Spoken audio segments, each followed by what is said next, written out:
Today I'm going to talk about losing your periods during restriction and getting them back in recovery. Not having any periods is a sign of electrolyte imbalance, an impaired reproductive system, low levels of estrogen, and without estrogen from regularly ovulating ovaries, there can be a significant loss in calcium when amenorrhea lasts beyond 6 months. Amenorrhea is a lack of periods. And that decreases bone density, which is very, very serious. This can also cause osteoporosis. I had to look that up on the internet just now to actually learn how to say it. Osteoporosis. And this is very, very serious. So all those things that can happen from losing your period, they are really serious. I mean, losing a bodily function shows you that something is really, really wrong. Now, during recovery, obviously, at some point, you're going to get your period back when you're at a weight that your body can handle giving you periods.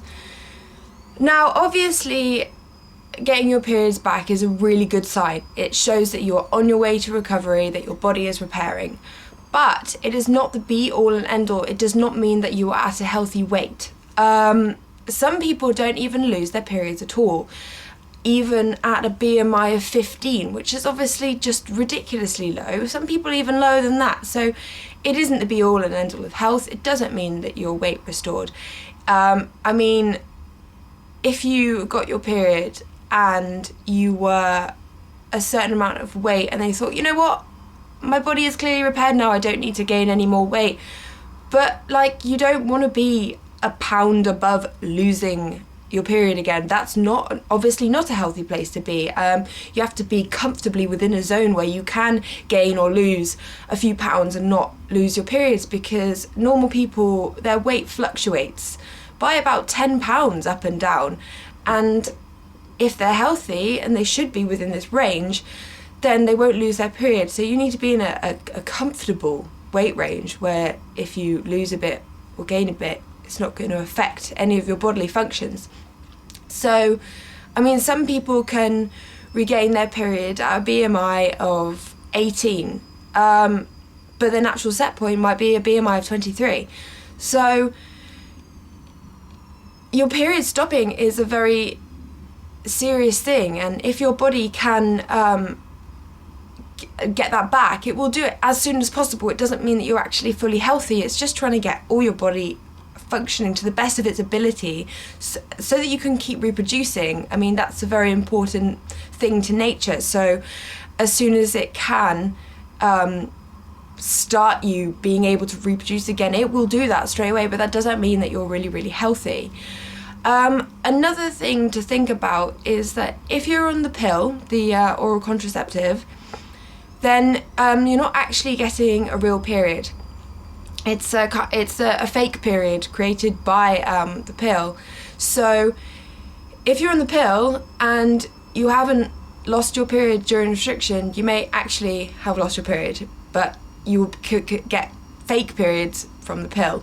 Now, obviously, you know, if you're using it as a contraceptive, then you don't want to come off it, obviously. But just be aware that your weight is, if you've restricted, you quite possibly have actually lost your real menstrual cycle. I wasn't aware of this at all. My periods actually became light even though I was on the pill, so that shows to me pretty much that I probably did lose my menstrual cycle. But I had no idea about that. I mean, I always used that as, my eating disorder used that against me and always said, well, you haven't lost your period, so you're not sick enough. But there we go with the whole I'm not sick enough thing, which clearly proves that you are when you're even questioning that. But I wasn't aware of this at all. So I think I most likely did lose my menstrual cycle, my biological menstrual cycle.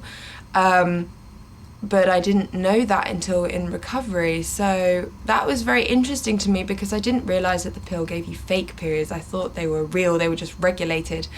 But no, that's not the case. So be aware of all that. Now, yeah, this video is pretty short because there's not much to say about it. Losing your period is bad, and getting it back does not mean that you are fully repaired in any way yet. It's a good sign. It is a good sign. It's a great sign, actually, because it's very, very worrying when you can lose your menstrual cycle. So that's great when you have it back, but remember, you still have a far way to go in recovery, even if you have got your period back.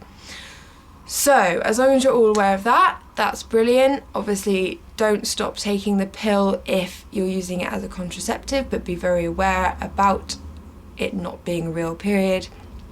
And anyone who hasn't got their period back, keep going, keep gaining the weight. You need to gain the weight to get your period back and, you know, be able to reproduce, which is a very important thing to most people. And also it means if you haven't got your period, lots of other things are going wrong in your body too. So keep gaining the weight to get your period back. Everyone who's got their period back, congratulations, that's a great sign. Hope everybody's having a wonderful day. It's sunny here, so that's good. I like it when it's sunny, it makes me happy. So yeah, have a great day and remember all that information.